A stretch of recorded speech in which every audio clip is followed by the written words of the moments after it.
د کشتونو د کاروبار څنګه دی یا د قسطونو د کاروبار څنګه دی؟ وایي ځکه چې په دې کې د ریټ ډېری، یو شی په نغدو په 10 ریاله دی، په 10 روپۍ دی، او په کشتونو دا په 20 روپۍ دی. نو دا پیسې ډېرې شوې د دې کشتونو د لاسه او د دې نیټې د لاسه، نو دا په سود کې راځي او که نه؟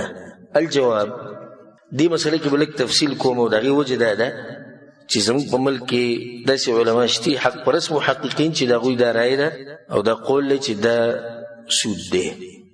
بیع التقسیط، د کشتونو دا بیع یا د قسطونو دا بیع، د دې علما داسې تعریف کوي چې هو بیع یعجل فیه المبیع، سامان پکې زر ملاویږي ویتعجل فیه الثمن، او پیسې وروسته ملاویږي. دې ته وایي اوس دا پیسې که لږې لږې ملاویږي او که په یو ځای ملاویږي، نیټه معلومه او هر څه معلومه، کشت هم معلومي، نیټه معلومه ده، سامان دې سړي ته ورسېدو، پیسې به وروسته ورکوي. دې ته وایي البیع بالتقسیط. نو دا اهمه مسله ده. نن سبا په امت کې غالبا خلک هغه یا دې ته ضرورت لري او یا په دې کې واقع دي. نو دا اهمه مسله ده چې د دې وضاحت ښه وشي. په دې کې دنه دوه خبرې دي. یو خو یو سامان خرڅول په نیټه، پیسې به وروسته راکړي. دویمه مسله ده د پیسې زیاتېده. نو دا اولنۍ مسله خو واضحه ده، دا د اوبو بوتل دی، دا مثال کې په 10 روپۍ دی، که اوس یې 10 روپۍ را، نه اوس نشي ما طاقت نشته 2 میاشتې بعد پیسې، په 2 میاشتې بعد 10 روپۍ راکړه، او صحیح ده.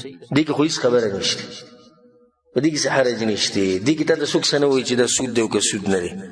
مسله به هله راځي چې ته ورته دا وایي چې دا اوس په 10 سره دی، 2 میاشتې بعد که پیسې راکړې دا په 20 روپۍ، بیا به در سره پکې بعض خلک خبرې کوي چې څنګه دا پیسې ډېرې شوې. اول خو د بیع تقسیط له راځو یا نیټې باندې پیسې ورکول وروسته چې دا جایز دي، دې باندې یو دلیل درته ښایو. عایشه رضی الله عنها حدیث دی په صحیح بخاري صحیح مسلم کې، ان النبي صلی الله علیه وسلم اشترى طعاما من یهودي، رسول صلی د یهودي نه خوراک واغستو الى اجل، یو نیټې پورې، یعنې پیسې به له وروسته ورکوي. ورهنه درعا من حدید، او د رسول صلی الله سره یو زغره وه د وسپنې، هغې ورسره ګاڼه کړه. نه دې نه ده ثابته شوه چې یو شی په نیټه خرڅول څه شو جایز دي. دې کې خو څه اشکال نشته. دغه شان په دې باندې یو بل دلیل هم شته، هم د عایشه نه روایت ته په صحیح بخاري کې دی چې بریره په ما پسې راغلې وه، او دا بریره چې دا وینځه وه، نو دې د خپلو مالکانو نه ځان ازاده و، نو د هغوی سره اتفاق کړی چې هر کال به زه تاسو له دومره دومره پیسې در کوم زما د ازادولو دپاره. نو ګوره دا یم نیټه یې ښودلې چې هر کال به زه تاسو له پیسې دومره دومره در کوم. دې مسله کې هېڅ مسله نشته، خو اشکال په دې ځای کې راځي چې دا پیسې کله زیاتېږي، په نقد یو ریټ دی او چې بیا نیټه پکې ږدي بیا نسیه بل ریټ دی. جمهور العلماء دا وایي، جمهور العلماء، جمهور چې ویلی شي غالبا علما، هغوی دا وایي چې دا بیع جایز ده، دې لپاره خپل شرطونه وي. او بعض علما دا وایي دا سود دی. څلورو مذهبونو په دې باندې اتفاق دی چې دا قسمه معامله دا څه ده، دا جایز ده.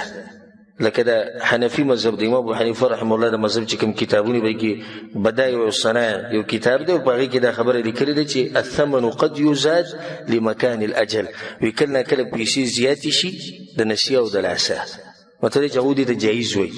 دغه شان امام مالک رحمه الله په مذهب کې هم دا کار روا دی، امام شافعي په مذهب کې هم دا کار روا دی، د امام احمد بن حنبل رحمه الله د مذهب چې کوم علما دي هغه مو چې دا بیع جایز ده. او شیخ الاسلام ابن تیمیه رحمه الله وی الاجل یاخذ قسطا من الثمن، وی دا پیسې چې لیټ کې نو د دې څه ورکول غواړي کنه، نه هلته به پیسې ډېرېږي. او په دې باندې دلایل دي، یو څو دلایل دي په تادی کې خیر. اولنی دلیل الله په قرآن کې وی احل الله البیع، الله بیع حلال کړی ده. مطلب دا شو چې هر قسمه بیع حلال ده الا دا چې شریعت ویلي چې دا حرامه ده، او په دې باندې څه دلیل نشته چې دا حرامه ده، نو دا په دغه اصل کې دننه راغی. په دې خبره ورسېدی که په کومه چې نه رسېږي ما ته وایه، موږ به ونه رسېږو ته بیا مو وایم. دویم دلیل په دې باندې دا دی، الله وایي یا ایها الذین آمنوا لا تأکلوا اموالکم بینکم بالباطل، ای ایمان والو خپل مالونه په خپل منځ کې په باطلو طریقو سره مه خورئ. الا ان تكون تجاره عن تراض منكم، مگر دا چې په تجارت کې تاسو د یو بل پیسې استعمالوي خوري عن تراض منكم او تاسو پرې راضي، نو دا به چې کومه ده چې د اوبو دا بوتل په 10 روپۍ دی، په نغدو په نسیه په 20 روپۍ دی، په دې باندې د دواړو طرفونه راضي دي، په دې باندې دواړو طرفونه څه دي هغه راضي دي. د دویم دلیل شو. دریم دلیل دا واورئ، په صحیح بخاري کې دا حدیث دی د عبد الله بن عباس رضی الله عنهما، وی قدم النبي صلی الله علیه وسلم المدینه، رسول صلی چې کله مدینې ته راغی، وهم یسلفون بالتمر السنتين والثلاث، او هغوی به په دې کجورو کې نسیه کوله 2 کالو 3 کالو پورې، پیسې والا سامان به وروسته راکې، یعنی پیسې اوس والا سامان به کال بعد 2 کاله بعد راکې. دا بیا او د دې کشتونو دا بیا ته یو شان ده، خو په هغې کې سامان مخکې د پیسې وروسته دي، په دې کې پیسې مخکې دي سامان وروسته دی. نو سړی به چې په دې کې هلته خو ریټ زیاتېږي، مسله خو ټوله ریټ کې روانه، دلته څه کېږي، دلته به یو کار کېږي. زه اوس تا ته ووایم چې زما یو ګاډی په کار دی او د هغې مواصفات تا ته ووایم چې دا ګاډی به داسې به داسې به صحیح ده، دا به یې ماډلي، دا به یې رنګي، ټول اتفاق وشو.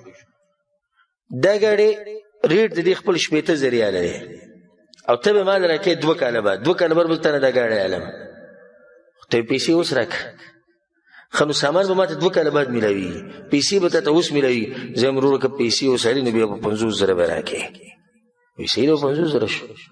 دواړو ته فایده ورسېده، ده ته دا فایده ورسېده چې 50 زره ورته په ټیم میلاو شو، سامان ته لا تللی نه دی. بل ته دا فایده وشو چې 10 زره یې کم شو، نو 10 زره هغه ته فایده وشو، سامان به ورته میلاو شي کله چې نیټه پوره شوه. نو دې ځای کې دا پیسې کمې زیاتې شوې که نه شوې؟ شوې که نه؟ دغه شان په هغې کې هم پیسې ډېرېږي، ځکه چې سړی به انتظار کوي پیسو ته. دې کې سامان والا پیسې کمې کړي ځکه چې پیسې مخکې واغستې، پیدا ورته میلاو شو. هغې کې هغه سړي ته پیدا میلاو شو چا چې سامان واغستو، نو دا بل غریب به څه کوي؟ 6 میاشتې به تا ته انتظار کوي، یا د نن سبا دا ګاډي 15 کاله د دې نیټۍ، ښه 15 کاله به یې تا داسې نه شي، نو تا ته وایي چې به تا باندې دومره پیسې زیاتوم. نو دا دواړه به یو بل سره نږدې دي چې دا جایز ده، نو دا هم څه ده، دا هم جایز ده. بل یو دلیل پې دا دی چې عامو د مسلمانانو عمل په دې باندې را روان دی د پوخانه د سلفو د وخت نه، او دا د شمار یو څو علما دي په امت کې چې هغوی دې ته سود وایي، نور علما دې ته سود نه وایي. والله اعلم والعلم عند الله. راجح قول دا دی چې دا قسمه بیه څه ده، دا جایز ده، خو د هغې دپاره شرطونه یې د یاد ساتئ. اولنی شرط نیټه به معلومه وي، دویم شرط پیسې چې څومره ورکوې د هغې مقدار به معلوم وي، دریم شرط جرماني مرماني به پکې نه وي، دا نوم جرماني خو دی سود، که پیسې دې لیټ کړې تا نو بیا موږ پیسې زیاتې ویلو، نه دا به پکې نه وي. څلورم شرط په دغه ټیم به د دې سړي سره د ساماني د چا نه چې سامان اخلي، نو د دې نه د بینکونو دا معامله به هلته ووته. د سودي بینکونه چې کوم دي دوی داسې چل کوي چې ته به خواله ورشي، مثال کې ته ورته زما کروله موټر پکار دی، ښه به کم رنګ کې دې پکار دی، زما به پکار دی په تور رنګ کې، کم ماډل دی 2018 دا ماډل زما پکار، صحیح ده په څو دی؟ په 15,000 ریاله. تا سره بیه وکړه، لیکل وشو، هر څه وشو، 15,000 ریاله دي، دا به کېږي 1,00,000 ریال، ځکه چې ته به په کشتونو کې راکې او کش به دومره نیټه به یې دی، د ټولو باندې دستخط وشوې او ګاډی لا د بینک سره نشتې، ګاډی د بینک سره نشتې، دی به اوس ځي تاله به ګاډی الی بیا به یې راولي، ځکه چې بینکونو والا خو ګاډي نه خرڅوي. نو دا بیه څه شوه؟ دا حرامه ده، دا بیه حرامه ده، ځکه چې رسول صلی دې نه منع کړې ده چې ته یو شی نشي خرڅولی، هغه ستا په حکومت کې لا نشته، ستا په طاقت ستا په ملکیت کې نشته، ته څنګه به د باندې ګاډی خرڅوه، تا سره لا نشته، نو بیا دا حرام کېږي. دا پکې یو شرط. که څوک دا اعتراض وکړي چې زه چاله قرض ورکړم 15 ریاله او هغه ماته وایي چې دا به زه واپس تاله په یو ځای نه در کومه، زه به تاله دا په 2 هفتو کې در کومه، هغه ورته څه دي چې په 2 هفتو کې راکې نو بیا به 10 ریاله راکې، نو دې ته تاسو سود وایي، نو دغې ته ولې سود نه وایي؟ د پیسې د لیټ کېدو له اساس د 15 نه 10 جوړې کړې، نو هغه هم د پیسو د لیټ کېدو له اساس ریټ څه کو، ریټ یې زیات کو، نو چې دا سود دی نو دا ولې سود نه دی؟ الجواب دلته پیسې په پیسو باندې دي نو ځکه سود دی، دلته د بل طرف ته پیسې په سامان دي، کوم شی چې ستا په کار نه هغه سود نه دی. اخري خبره په دې جواب کې هغه دا ده که څوک ته دا ووایي هغه علماو سره دا دلیل دی چې رسول سم د دې نه منع کړي ده چې دوه بیې به په یو بیه کې نه کې، او وایي دا دوه بیې دي. دوه بیې څنګه دي؟ دا موټر دی، دا په نغدو په 50,000 روپۍ دی، او په نسیه دا په 1,00,000 روپۍ دی، نو دا دوه بیې نه شوې. او رسول صاحب منع کړي چې دوه بیې به په یو بیه کې نه کې. موږ وایو دا حدیث داسې نه دی، دا تا چې په دې باندې تطبیق کو داسې نه تطبیق کېږي. دا دوه بیې په یو بیه کې نه بلکې دا یوه بیه ده.